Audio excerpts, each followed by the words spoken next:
Oke, assalamualaikum warahmatullahi wabarakatuh. Selamat siang teman-teman semuanya. Apa kabar Anda di hari ini? Saya harap kalian masih dalam keadaan sehat walafiat dan selalu dalam lindungan Allah Subhanahu wa Ta'ala. Amin ya Rabbal 'Alamin. Hari ini saya membaca salah satu artikel yang mana di sana tercatat bahwa nilai utang yang kredit macet atau gagal bayar di pinjol itu mencapai 2,22 triliun rupiah. Bayangkan, cukup besar pula. Dan menurut kalian, apakah dengan nilai kredit macet tersebut pinjaman online ini akan bangkrut? Tuliskan di kolom komentar. Jika dibandingkan dengan nilai outstanding pinjaman di pinjol mencapai 78,5 triliun, maka bisa disimpulkan bahwa nilai yang gagal bayar itu hanya sekitar 3%-nya dari total nilai outstanding pinjaman tersebut. Dan bahasa sederhananya, utang rakyat Indonesia ke pinjol itu mencapai 78,5 triliun. Jadi kalau misalkan yang kredit macet hanya 2,22 triliun, itu hanya sekitar 3%, dan itu tidak ada apa-apanya jika dibandingkan dengan jumlah hutang orang-orang yang meminjam uang di aplikasi pinjaman online. Dan apakah ketika tingkat kredit macet semakin naik, semakin tinggi, pinjol-pinjol yang ada di negara kita ini akan bangkrut? Saya rasa ini akan sulit, tetapi kalau misalkan hanya satu atau dua aplikasi pinjol saja yang bangkrut, itu bisa atau mungkin terjadi. Dinilai dari tingkat gagal bayarnya yang tinggi, TWP 90-nya lebih dari 5%, itu bisa saja terjadi. Jadi kalau misalkan teman-teman semuanya yang ingin semua pinjol ini bangkrut, segera serentak gagal bayarkan nasional pinjol-pinjol Anda. Jangan berhenti untuk galbay agar kalian bisa lepas dari jeratan hutang pinjol tersebut, dan pinjol-pinjol ini akan segera musnah dari negara ini. Kalau kita hanya menunggu kebijakan pemerintah atau menunggu keputusan dari pemerintah untuk menghapus pinjol ini, rasanya akan sulit, karena mungkin di balik pinjaman online ini ada keuntungan yang didapat oleh negara, ada pemasukan ke negara yang berupa pajak yang tidak sedikit, sehingga pinjol-pinjol ini sampai saat ini masih bertahan, masih tetap beroperasi, dan masih mendapatkan banyak nasabah, yang mana nasabah tersebut kebanyakan orang-orang yang tidak paham apa itu bahaya pinjaman online, sehingga mereka hanya berpatokan pada iklan-iklan yang bermunculan di berbagai platform media sosial, yang mana iklan-iklan pinjol tersebut banyak yang menipu. Kenapa disebut banyak yang menipu? Dari limit yang muncul.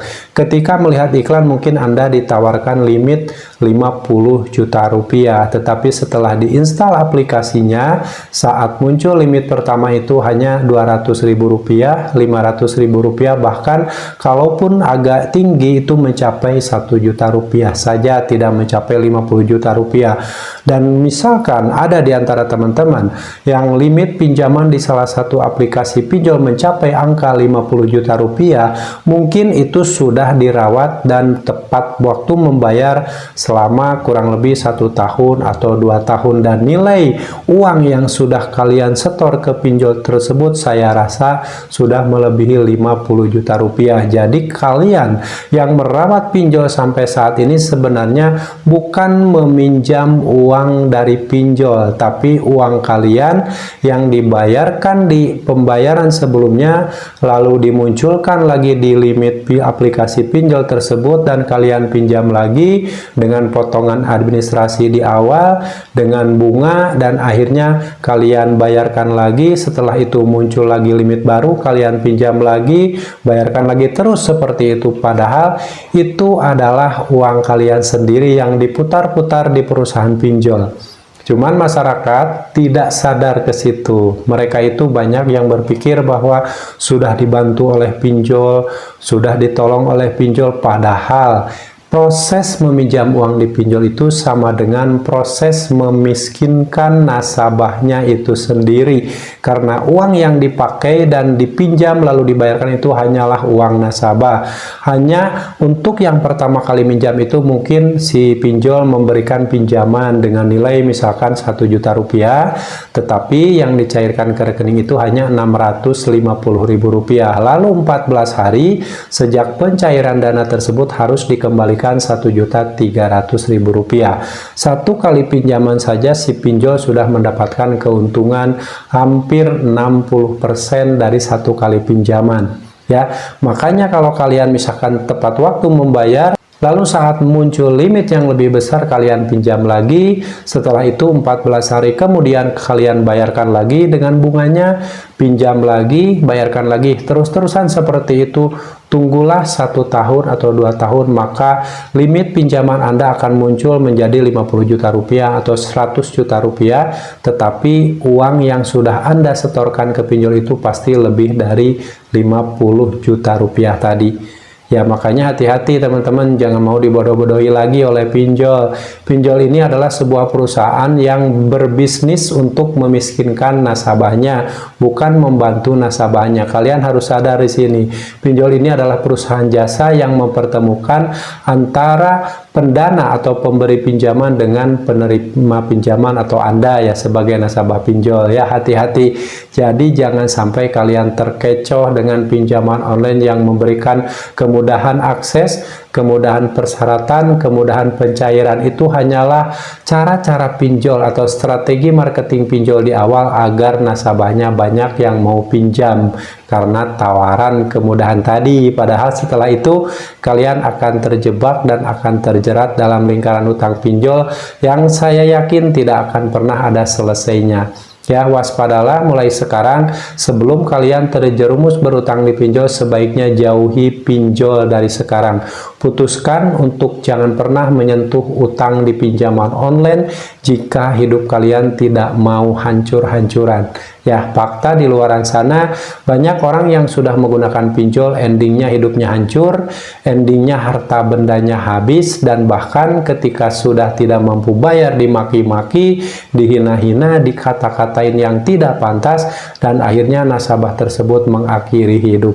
Sudah banyak korban akibat meminjam uang di pinjol. Tidak ada kebaikan sedikit pun di pinjaman online untuk Anda yang betul-betul otaknya cerdas, untuk Anda yang paham betul tentang bahaya pinjaman online. Mungkin di luaran sana masih banyak yang berpikir bahwa pinjol itu adalah dewa penolong, padahal itu hanya jebakan di awal saja. Ingat, kalau kalian sudah terjebak, maka kalian ada kemungkinan terjerat dalam lingkaran hutang yang tidak akan pernah terselesaikan. Oke teman-teman, hati-hati ya. Mengenai angka kredit macet yang mencapai 2,22 triliun rupiah, apakah akan bisa membangkrutkan pinjaman online? Sampai saat ini belum ada realisasinya bahwa pinjol-pinjol tersebut akan bangkrut, kecuali hanya satu perusahaan pinjol yang bangkrut karena kekurangan modal, satu atau dua perusahaan pinjol yang mungkin modalnya kurang akhirnya tidak bisa mengembalikan dana investor